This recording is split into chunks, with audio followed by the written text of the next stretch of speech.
All right, Akim. Shalom, shalom. Shabbat shalom. First and foremost, let's give all praises, glory, and honor to Yahweh, Bashem Yahushai, Bashem Makakadash. Double honors to the apostles and elders of Great Millstone for teaching us the truth. Salutations to the sincere Akim and Aqua that may listen. May the blessing of lecture be upon your house.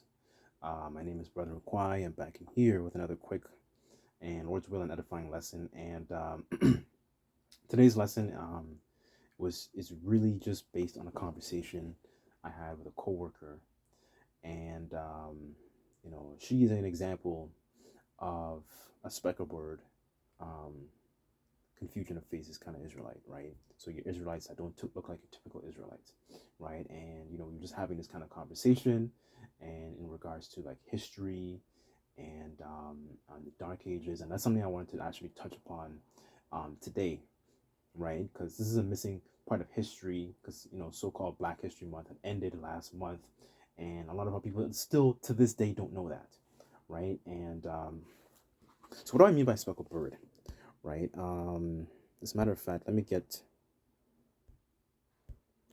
this here.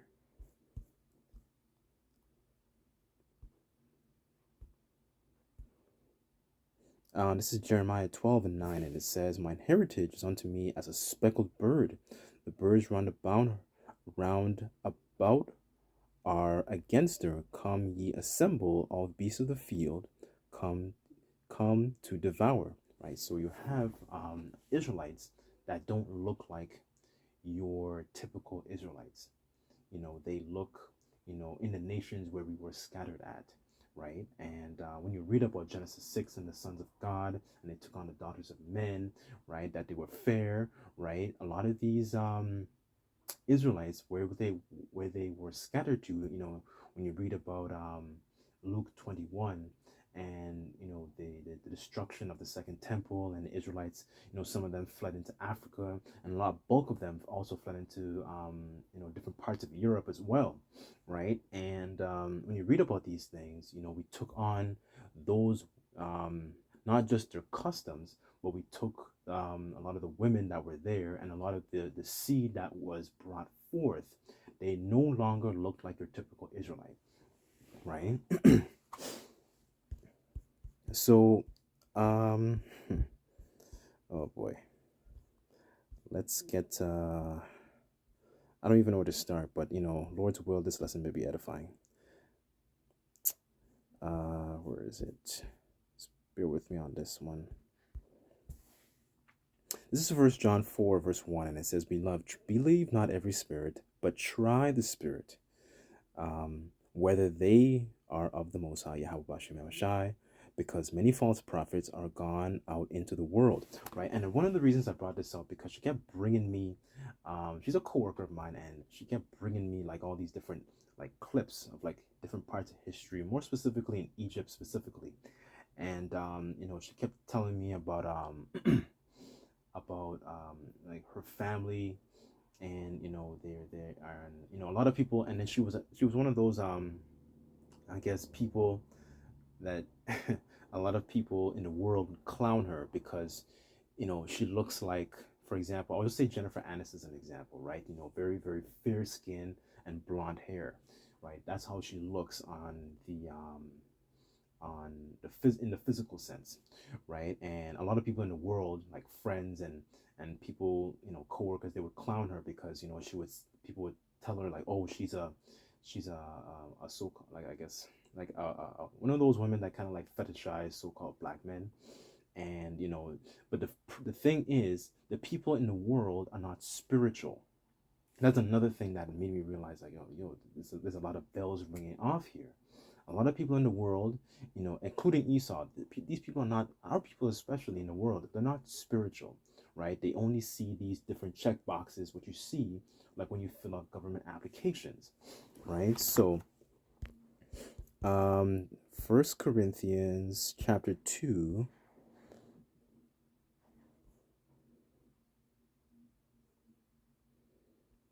verse 12, and it says, "For we have received not the spirit of the world, but the Spirit which is of the Most High, that we might know the things that are freely given unto us of Yahweh Bashem Yahushai. The things which we speak, not in the words of man's wisdom teacheth, but the which the Holy Spirit teacheth, comparing spiritual things with spiritual. And one of the reasons I brought this out because she was telling me about experiences how people would essentially kind of ridicule her because she always went out with and you know been around a lot of so-called Negroes, right? And she was describing a lot of her I guess the way she grew up, her upbringing, and it was very very similar to like me personally being from the Caribbean and growing up in the Caribbean. It was a very very similar um upbringing. Your children were very very um manners was one of the things that we learned and had to that our parents implemented into us, and that was one of the things that that that made it like this whole encounter or encounters I should say very very spiritual. The way we raised children, the way that we had manners, when you walk into a space or a building or wherever, we learn to say good morning, good afternoon, good evening, just the way we conducted ourselves, right? She wouldn't do particular things, right? So, and that's one of the reasons I wanted to bring out this lesson as well, because you would have a lot of people that don't look like your typical Israelites, but are people in the world. Israelites, they're not spiritual. They're very very carnal, so they don't understand the spirit that's within that person. They don't understand um, what's it called? They don't understand the importance of lineage and bloodline, right? So, what I want to do briefly is, as a matter of fact, let me keep going. Uh, in verse 14, it says, "But the natural man receiveth not the things of the Spirit of the Most High, for they are foolishness unto him. Neither can he know them because they are spiritually discerned."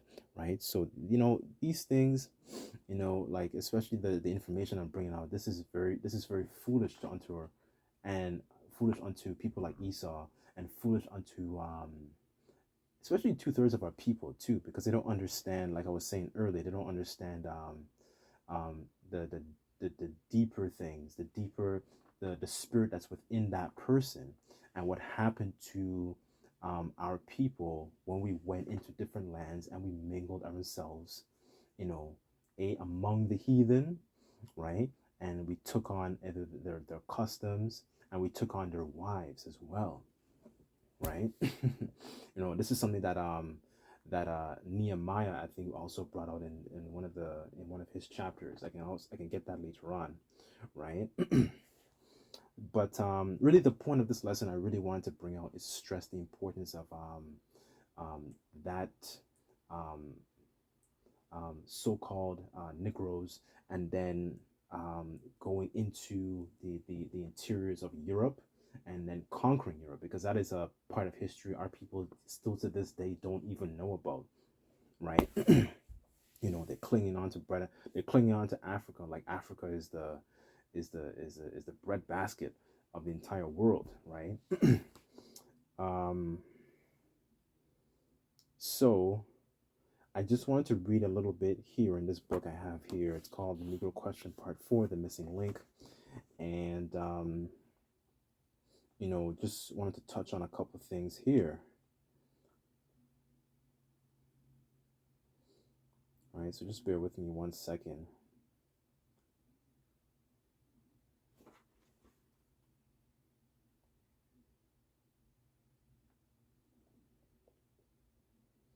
Okay, this is page, I want to read this quick paragraph here. This is page 26. It says Oliver Cromwell was Lord and Protector of the Commonwealth of England, Ireland, and Scotland after the assassination of Scottish English King Charles the First, right? And King Charles, for those who may not know, was he was the son of King James, right? So it says upon taking military command of the Commonwealth, he invaded Ireland, and history states he committed genocide in Ireland against the black population. the black Irish, excuse me, that he didn't kill, he sold into the slave trade, right? So this is how a bunch of you Israelites ended up in America, right? um, 1641, it says Cromwell had 300,000 black Irish sold into the northern Atlantic slave trade, and in 1650, he had 100,000 Irish Scottish children sold into Barbados. This is an interesting law that Cromwell had published, and it read, "Those who fail to transplant themselves into Connaught or Clare within 6 months shall be guilty of high treason. You will be sent into America and some other part beyond the sea." The Royal African Company sent 249 ships to the West Indies, sending 60,000 African and Irish to the Americas and West Indies. Make no mistake about about it. These people are here in the Scottish colony with us. Um, so here it has different coats of arms. As a matter of fact, oh, let's get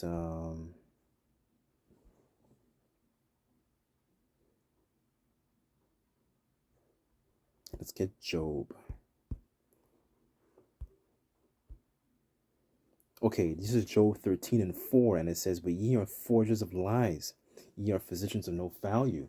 And one of the reasons I wanted to bring this out specifically because, when a lot of our people go through these different school systems, elementary, post-secondary, secondary school, they actually don't know this section and facet of history. And Isra has used these institutions to actually control the narrative, use the media as well to control the narrative. Like he was always the one that was, ruling these different countries in Europe that we hear about today, right? And and our history was kind of just on the back burner. We were just slaves, and eventually we just got taken to America, and that's all our people don't. That's all our people know. They don't consider, like the scriptures say. Our people don't consider, right? And there's another part I also wanted to bring out. As a matter of fact, I wanted to get the definition of this word because one of the things that Esau did was he tried to control the narrative by using one of these weapons known as iconoclasm. So, iconoclasm is the deliberate destruction within a culture of a culture's own religious images and other symbols and or monuments, usually for religious or political motives. Right. So here you can actually see. I'm just going to click on some of these pictures here. You can see the Most High, Yahushua and the disciples, you know, shown as dark-skinned people. And this is one of the points I wanted to bring out to her as well, because when I told her that King James, for example, was a black man, that resonated with her. And then there were so-called black people who ruled from um, Ireland, Scotland, all the way across to as far as Russia, right? And that resonated with her spirit, going back to that precept I said about trying the spirit, essentially, right? Because these are actual facts. Let me actually, that's in one of the pages here. Let me see if I can just find it really quickly. I didn't want to make the lesson too long.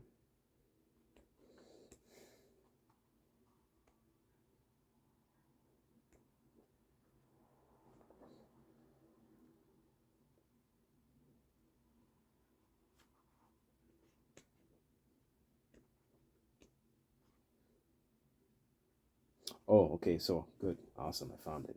So here it says page 57. So this is Benjamin Franklin's letter. It says, "Why increase the sons of Africa in America?" It says, "All of Africa is tawny." Let's get that word tawny, right? So we can get an understanding of what is actually being said here. It's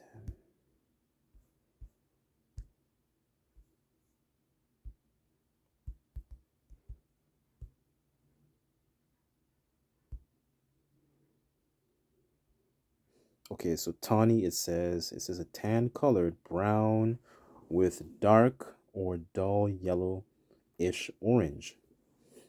It says brownish yellow, dark brown, tan. It also describes them as, wait for it, Salakia, swarthy. This is another word that was used to describe these people that were um, that were chiefly ruling in these different empires in Europe today. Here it says dark colored tawny, um, especially in reference to skin, an unexplained alteration of swarthy. So here you have swart, swardiness. Swarthiness is attested from the 1520s. Let's see if there's any more here. Okay, so swart is here it says black of being of a dark hue, right? Ooh, down there it says dark colored. And this is a common thing you would find with a lot of names. Excuse me, a lot of Germanic or Slavic names in Europe, for example. Like I'll just use a very popular example, Arnold Schwarzenegger, right? That Schwartz that goes back to swarthy, and in my estimation, he could be an Israelite, right? So that's one of the things this is the history that people don't know to this day, right? A lot of y'all in the Caribbean, a lot of y'all came from Europe. Y'all didn't come from Africa, right? So here, going back to page 57. As a matter of fact, let me get a preset.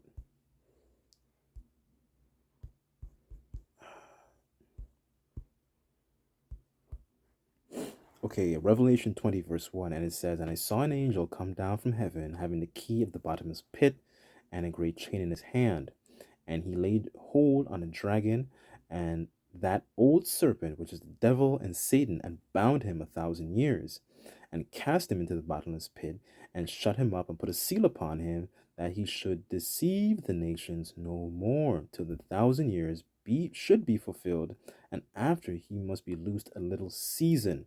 Right? So the bottomless pit represents that part in the world known as Europe, because there's no fertile ground and nothing grows there, right? And the 1,000 years represents a period of time, like I'm going into right now, that time known as the Byzantine Empire, known as the Dark Ages, where Jake or Israelites were ruling in this particular time, right? And eventually, slowly, we began to decline and lose our power, right? So here it says, where was I? Okay, I'll just start from the top. It says, "All of Africa is tawny, Asia chiefly tawny black, America exclusive of the newcomers wholly so." So this is something that Benjamin Franklin actually wrote in 1751. In Europe, the Spaniards, the French, Italians, Russians, and Swedes are generally of what we call a swarthy complexion. So this is an actual quote, right? This is something that he actually said and spoke about, right? And then he listed the nations. So Benjamin Franklin's list of black nations in Europe in 1751. So here it says Spain, France, Italians, Russians, Swedes, Germans, and America, right? So there was a time, that 1,000 years, in that particular time, Jake was actually ruling, right? And we were not as slaves. We were kings and princes and princesses. Another book that also goes into this is Nature Knows No Color Line, right? And Esau was the one that really created this how do you call it, the this overemphasis on race and the color. So white being so-called superior and so-called pure, and having dark skin was seen as inferior, seen as dumb, seen as cheap, seen as low vibration, right? So anyways, I as a matter of fact, let me get this preset.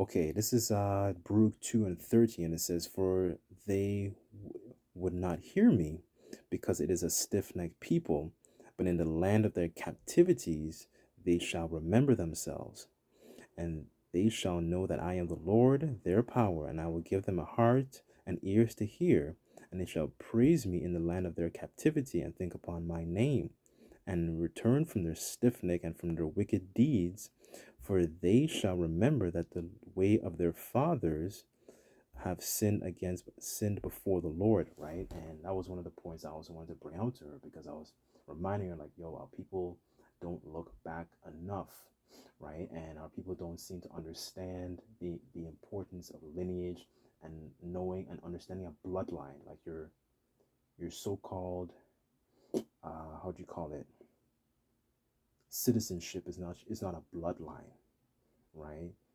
There's a difference between a bloodline and a citizenship. Like, for example, Paul was a Roman citizen, but he was an Israelite from the tribe of Benjamin, understanding the difference between the two. But I don't want to make the lesson too long, but hopefully this video was edifying. Um, I'd just like to give all praises, glory, and honor to Yahweh, Bashem Yahushai, Bashem Makakadash. Double honors to the apostles and elders of Great Millstone for teaching us his truth. Till next time, I say Shabbat Shalom.